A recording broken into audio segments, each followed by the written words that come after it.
what are 3 tips to grow your business that you've never shared before? You guys want to kick it off first? Because I think they want to hear from you. I'm diving in though. Yeah, for sure. I feel like, to grow a business, once again, going back to the core principles of it, you have to have something that's scalable to grow. That's the first part. When looking at a business plan or looking at starting a business, you have to start a business that even has the ability to grow. And what I mean by that is like, mom and pop stores, local restaurants, barbershops, although yes, they all in theory can grow, but 9 times out of 10, they won't grow. So that to me is something that you should already kind of have in your mind. Well, how can I start a business that is scalable? So online businesses are scalable. Businesses that don't require a large amount of overhead are scalable. Businesses that don't require a large amount of employees, especially at the beginning, are scalable. So these are all things that, we've highlighted a ton of them before, as far as, in the e-commerce space, but even in the media space as well. This is like what we're doing as far as on the media and education side. Those are all scalable models. And then also, thinking about starting businesses that you can have multiple different revenue streams from without reinventing the wheel or re-changing the business model. Once again, it's one of these things to say, okay, I can start a podcast, but I can also sell merch because I have to wear something, and then I can do a live show, and then I can do YouTube, and then I can do tutorials and, master classes and educational courses and things of that nature, whereas you're not doing something completely different, but you're just growing, laterally. And I think that's something that, when you're looking at a business, you should definitely look at to say, okay, is this something that I could put in place early on and kind of have the idea and the vision, and then kind of reverse engineer it after that point. And I also think, starting a business that really has impact. I think a lot of times we start businesses that that's a great lesson. Just to make money. Yeah. Like, it's like, all right, I'm gonna sell nail filers because, it's like, all right, that's cool. Shout out to those with nail filers for the killers. Yeah, no, you can make a lot of money doing that, but I just feel like, ultimately the businesses that are impactful, that have a tremendous impact on people's lives, and have a purpose deeper than just, making a quick buck. That's something that's going to help you in business. So, finding your passion, finding your purpose is extremely important, and seeing how you can benefit and help people, because the more people that you help, the more money that you'll make. So, that's like, a tremendous. That's a big lesson. So you just drop. The more people you help, the more you're going to make. Please put that in chat. I know some of you going to skim over that. That is an equation though. Yeah, for sure, Troy. Yeah, I mean, that was like 10 right there. But I would just add to it, prepare for success. A lot of times people go into business and they hope, right? And they don't envision themselves being successful. They're just like, I'm going to try it just because I want to make more, like you said, I want to make more money. But prepare for success. I think, shout out to Pinky. We had a dope interview. If you didn't check it out, congratulations, you played yourself. But we asked her about scaling. And I was like, why don't you franchise this thing? She was like, I could be a billionaire by next year if I decided to franchise. But my business is like my kid. My business is only 3 years old. Did you know how to speak French at 3 years old? And she was like, my business has to grow. It has to mature. And so all those things. We're going to bring you on in 1 minute, bro. I'm going to bring you on in a sec.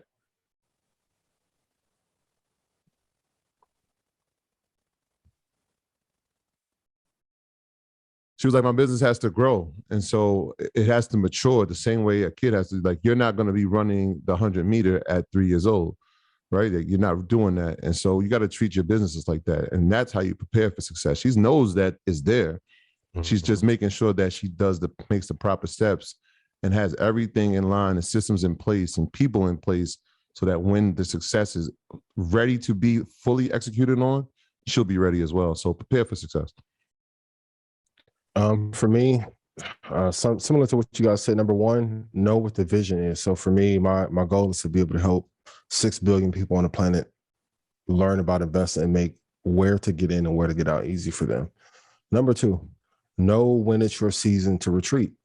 So after we created a landscape for people to talk about investing and be comfortable being Black doing so, there's a lot of people that popped up talking about investing.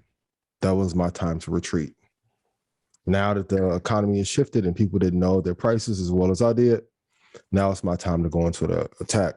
So you guys have had competition, quote unquote, and copycats, but I've seen you layer on, move around in different genres and become bigger and be omnipresent, right?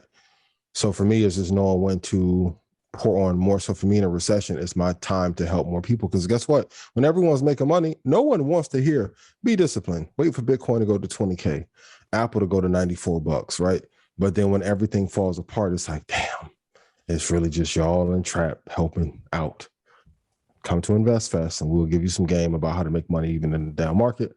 But those are my 3 tips. Knowing when to attack, when it's your season to multiply your business 10x, knowing when to retreat and to build proof. And then you have to have a big vision for how many people you're going to help. There you have it. Game. There you have it. All right. So now we're going to bring on a guest, very special guest. So my guy, Tabidi Stevens, he's the plug that introduced us to Steve Harvey. And it's a good story because he actually, I think his official title is the head of business operations for Steve. So he kind of handles all the business stuff for him. And, he got him into all these different investments in the stocks. He spoke about it on the episode, if you watched the episode.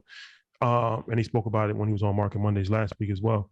But Tabidi is somebody that we developed a relationship with.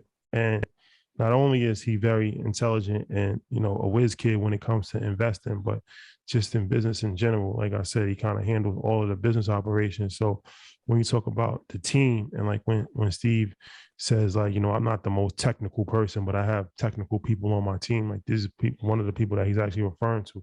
So definitely on his way to being, one of the biggest moguls in the game. And he's with the right person. And I think it's important to highlight, the people behind the people. A lot of times, like you see a celebrity and it might be Rick Ross, it might be Steve Harvey, it might be T.I., whatever. And, it's dope to get the game from them. But you got to understand that they're relying on counsel, and their counsel is probably even more valuable because that's the people that's actually giving them and providing them the information.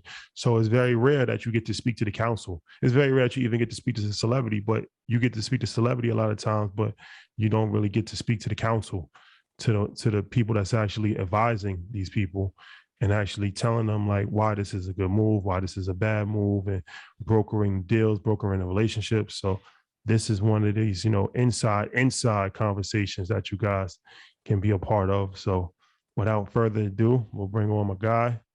What's up? Hey, what's going on, everybody? Pity, what's good, man? My guys. Yeah, what's good, bro? Nah, all good, man. Thank you for joining us, man. So yeah, I was just giving the intro and kind of just breaking it down. So I got a lot of questions, but before we start, I think it'll be dope because it's a good story actually for you to tell how you began working with Steve Harvey, because we kind of heard it from his side when he was on the show, but I would love to hear it from your side. Definitely. Well, once again, appreciate y'all for having me, man. As y'all say, y'all are the biggest, so I don't even really do interviews often, bro. So I appreciate you guys. But honestly, man, like I said, I went to Morehouse, or as you guys know, I went to Morehouse, so for business administration, with a concentration in marketing and psychology. So, I just wanted to understand like how people thought a certain way and why they thought a certain way. While I was in school, I actually started a shoe company. So I was manufacturing and producing my own canvas and leather shoes. So similar to Tom's and Nike's, and it was called Steps by Stevens. So for every pair of shoes I sold, I provide meals to women and children shelters nationwide with my business partners at the time, Malcolm Connor And Mr. Harvey's son, Broderick Harvey, was actually doing all our creative direction. So that's kind of how I got introduced to Mr. Harvey. So I did that all throughout college, did extremely well. Went on his talk show one day to kind of promote our product. When I came off stage, his COO at the time was like, "Hey, you should come work for me." And of course, I was like, "Man, I got my own company at the time. I'm good, bro. Like, you know, I'm clearly here selling shoes." But some times went by, and I just spent time around the Harveys. But volunteered at their mentorship camp. You know, they have the national mentorship camp where they mentor, 250 fatherless boys. So I participated there and kind of just built a reputation for myself there. It's like a hard worker. And then one day, Mr. Harvey called me and was like, "Listen, I want you to come on to be a part of this team. Like, what are you about to do?" I had just fizzled out with my company. As you all remember, 2014, China had a bit of a recession, and I had about 75,000 in raw materials over in China. And at the time, I didn't have any credit because I was 21 years old, so I didn't really have any credit. So of course, that was all my cash. I didn't know much about credit. No one would give me a line of credit, and I couldn't get the materials over. So I ended up, one of my failures that kind of led me into where I am now was the fact that like my shoe company fizzled out because I made a bad investment. So Mr. Harvey was like, "What are you about to do?" Of course, I was, hey, I'm about to go to Harvard. I got accepted to every Ivy League in the country, so I was going to go to Harvard. I was going to go to Harvard and get an executive MBA. And then Mr. Harvey basically asked, "What are you going to Harvard to do?" And I told him, meet JFK's grandson and so on and so forth. Because, essentially a lot of people go get their MBA to network. So he asked me if I can get a better network and make the same amount of money, if not better, without going to school, would I do it? And at the time I said no. Left his house, I got in my car, and on the way home, I was like, man, that's actually a great opportunity. So I gave him a call, like, "Yo, Mr. Harvey, you mind if I come by the house tomorrow?"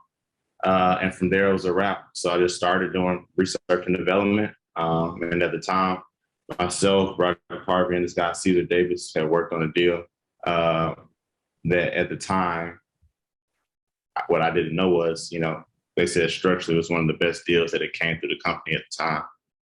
And after that, Mr. Harvey was like, "Listen, I just want you to kind of be with me on a day-to-day."